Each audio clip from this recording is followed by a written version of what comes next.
अस्सलामुअलैकुम and welcome back to my channel. I hope आप सब खैरियत से होंगे। आज की इस वीडियो में हम दो ऐसी स्टोरीज़ के बारे में बात करेंगे जो आपके होश उड़ा देंगी।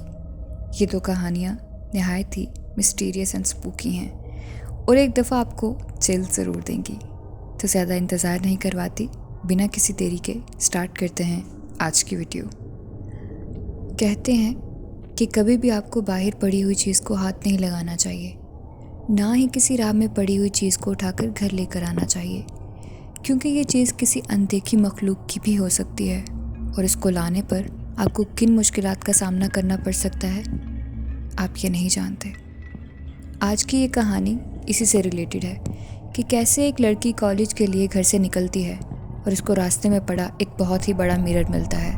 कैसे वो लड़की इस मिरर को घर लेकर आती है और उसके बाद इसके साथ कैसी अनयूजुअल सी एक्टिविटीज़ होने लगती हैं, यहाँ तक कि कैसे वो हॉन्टेड मिरर उस लड़की की मौत का सबब बनता है।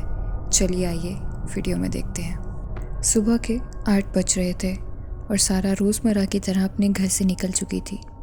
सारा पढ़ाई में ज़्यादा होशियार नहीं थी, ना उसे पढ़ने का कोई शौक़ था। दूसरी तरफ उसको फ़ैशन में काफ़ी दिलचस्पी थी और घंटों वो शीशे के आगे बैठकर खुद को देखती रहती और खुश होती रहती थी। उसके पास एक बड़ा मिरर नहीं था, तो वो सोच रही थी कि जल्द ही वो अपनी पॉकेट मनी से एक बड़ा मिरर ले लेगी। वो इन्हीं सोचों में थी कि कॉलेज के रास्ते में उसको एक बहुत ही बड़ा और नहायत खूबसूरत पैक्ड मिरर मिला, जिस पर फ्री का टैग लगा हुआ था। उसने जब थोड़ा सा कवर उठाकर मिरर को देखा, वो बहुत ही ज़्यादा खुश हो गई। उसने फ़ैसला किया कि वो उस मिरर को अपने साथ घर ले जाएगी।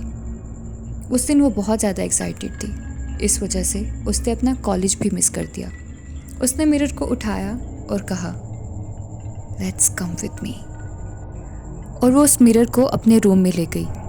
उसने उस मिरर को बेड के सामने सेट कर दिया और जैसे ही वो बेड पर बैठी, उसने मिरर का कवर रिमूव किया।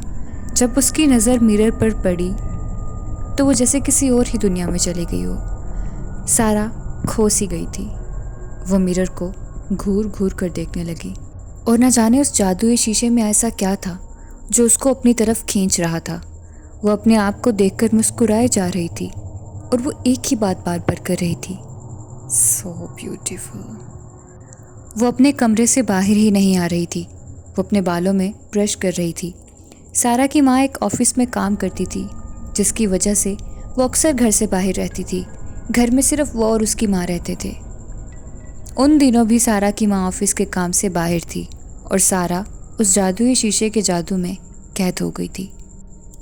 सुबह से रात कब हो गई उसको इल्म भी नहीं हुआ और 3 दिन गुजर गए। वो इसी तरह शीशे के आगे बैठी खुद को देखी जा रही थी। उसकी माँ ने कई बार फ़ोन किया, उसने कोई जवाब न दिया।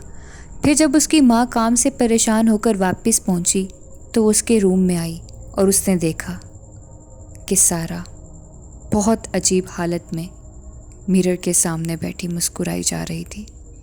खुद को देख देख कर उसकी माँ के बार बार बुलाने पर भी जब सारा ने जवाब नहीं दिया तो उसकी माँ ने ब्लैंकेट उठाकर जब मिरर पर फेंका तो वो छुप गया। इस तरह से सारा उस जादू से आज़ाद हो गई। उसने अपनी माँ से कहा, मैं यहाँ ऐसे क्यों बैठी हूँ? उसकी माँ ने कहा, पता नहीं तुम कब से मिरर में देख रही हो। मैंने 3 दिन से तुमसे बात करने की कोशिश की पर तुमने कोई रिस्पॉन्स नहीं किया। मैंने तुम्हें कॉल्स की, तुमने एक भी कॉल नहीं उठाई। वो दोनों बातें कर ही रही होती हैं कि वो ब्लैंकेट गिर जाता है। दोनों माँ बेटी मिरर में देखती हैं और इस मिरर का जादू फिर से एक बार इन दोनों पर हो जाता है और वो दोनों अपने चेहरे पर हाथ लगाकर कहती हैं, सो ब्यूटीफुल। आफ्टर 3 months सारा और उसकी माँ इस मिरर की कैद में थे और वो वहीं बैठे रहते और देखते ही देखते दिन कब महीनों में बदल गए पता ही नहीं चला। और अब वो दोबारा कभी भी वहाँ से हिल नहीं पाएंगे क्योंकि दे वर डेड। कहा जाता है कोई भी ऐसा काम मत करो जिसके पीछे की कहानी तुम नहीं जानते और इसके बाद के अंजाम से भी नावाकिफ़ हो, क्योंकि ये किस कदर ख़तरनाक हो सकता है ये सब आपको आज की कहानी से पता चल ही जाएगा। ये कहानी है 2 दोस्तों की जिनका नाम जैसी और टेलर था।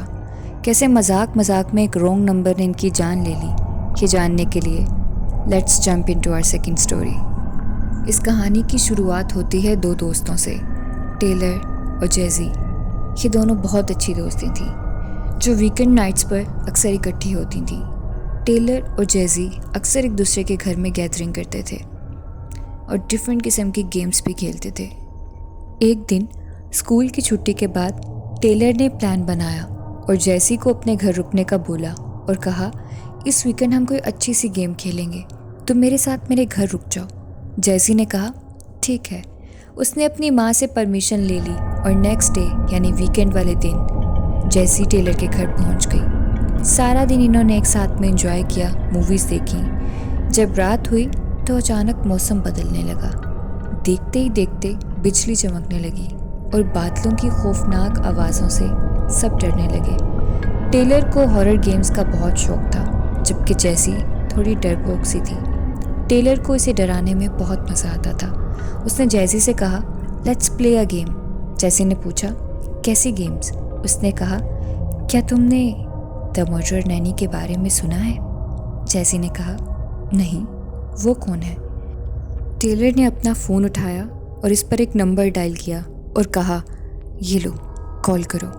जेसी ने कहा, क्या मतलब? उसने बताया कि मैंने कहीं पढ़ा था कि अगर नैनी को इस नंबर पर कॉल करें तो वो आ जाती है। जेसी ने कहा, तुम मुझे डराने की कोशिश कर रही हो ना? तो मैं बिल्कुल भी नहीं डरती। उसने हंसकर बोला, अगर नहीं डरती तो कॉल करो। जेसी ने फ़ोन लेकर कॉल की तो वो नंबर वैलिड नहीं था। जेसी ने कहा, मुझे पता था तुम मेरे साथ मजाक कर रही हो। टेलर ने कहा, मैंने पढ़ा था कि 3 बार कॉल करने पर वो कॉल उठाती है। अभी 1 कॉल हुई है, 2 बाकी हैं। जेसी ने सेकंड टाइम कॉल की, किसी ने उठाई नहीं। थर्ड टाइम पर दूसरी साइड से हेलो की आवाज़ आई। ये एक औरत की आवाज़ थी। जेसी और टेलर अब बहुत ज़्यादा खौफज़दा हो गए थे। जेसी ने डरते हुए पूछा, कौन? नैनी ने जवाब दिया, क्यों ना तुम मुझे बताओ कि मैं कौन हूँ, जेसी। अब जेसी को सच में डर लगने लगा था और टेलर भी खौफज़दा हो गई थी। जेसी ने पूछा, तुम मेरा नाम कैसे जानती हो? उसने कहा, मैं तुम्हारे बारे में सब कुछ जानती हूँ और तुम्हारी दोस्त टेलर के बारे में भी। उसके बाद वो ज़ोर ज़ोर से हंसने लगी। अपना नाम सुनकर टेलर डर गई थी। उसके बाद जेसी ने फ़ोन काट दिया और टेलर से पूछा, तुमने ये किसका नंबर देकर मुझसे कॉल करवाई है? टेलर ने बताया कि मैं नहीं जानती, मैंने तो वेबसाइट से नंबर लिया था। ये एक रैंडम नंबर था और उसमें लिखा था कि call 3 times murderer nanny and she will take your children. उसके ऐसा कहने के बाद जेसी अब टेलर से लड़ने लगी। उसने जेसी को कहा, तुम ओवर रिएक्ट कर रही हो, ऐसा कुछ नहीं है। जेसी ने कहा, मैं ओवर रिएक्ट कर रही हूँ? वो हमारे नाम जानती है। वो लोग लड़ रहे थे कि दोबारा से इस नंबर पर कॉल आने लगी। जेसी टेलर को मना करती रह जाती है और कहती है, डोंट आंसर, मगर वो फ़ोन उठा लेती है। नैनी ने कहा कि तुम लोगों ने मेरे मुंह पर फ़ोन बंद करके अच्छा नहीं किया। अब इसके बदले में सारी ज़िंदगी तुम दोनों की टेक केयर करूँगी। इस पर जेसी कहती है, नहीं प्लीज़ हमें छोड़ दो, हमें इसकी ज़रूरत नहीं, हम ठीक हैं। उस पर नैनी ने कहा कि मैं फिर भी तुम लोगों का ख्याल रखना चाहती हूँ। नैनी के लास्ट वर्ड्स कुछ ये थे, I will see you soon. इतना कहना था कि टेलर के हाथ से खौफ के मारे मोबाइल गिर जाता है और वो फ़ोन काट देती है। फ़ोन कट होने के फ़ौरन बाद लाइट्स ऑन ऑफ होने लगती हैं। अचानक लाइट फुल ऑफ हो जाती है। लाइट के ऑन होते ही जेसी देखती है कि टेलर अपनी जगह से गायब होती है। वो घबरा जाती है और उसको आवाज़ें देने लगती है, मगर वो कोई जवाब नहीं देती। उसी वक्त जेसी को अपने पीछे से कोई गुजरता हुआ महसूस होता है और उसी वक्त उसको अपने कानों में कोई विस्पर करता सुनाई देता है और उसे आवाज़ आती है, टेलर मेरे साथ है। Jessie, look here, Taylor is with me. जैसे जैसे ही अपने मोबाइल की टॉर्च ऑन करके बेड के नीचे देखती है, वहाँ कोई भी नहीं होता। जैसे ही वो बेड पर ऊपर उठती है, वहाँ पहले से ही नैनी बैठी होती है। उसको देखकर जैसी की आवाज़ ही बंद हो जाती है और आंखें फटी की फटी रह जाती हैं। इतने में नैनी कहती है, हेलो जैसी, time to come home with me. बस फिर उसके बाद घर में जैसी की चीखों के सिवा और कुछ नहीं सुनता। That's it for today's video. I hope you like these 2 creepy videos और ऐसे मज़ीद कंटेंट आते रहेंगे। Keep supporting and showing your love. Do subscribe my channel and hit the bell icon so you never miss any video from my side. मिलते हैं सुबह एक नई वीडियो के साथ and I'll make sure that video will give you goosebumps for sure. Till then, stay safe, take care. Allah Hafiz.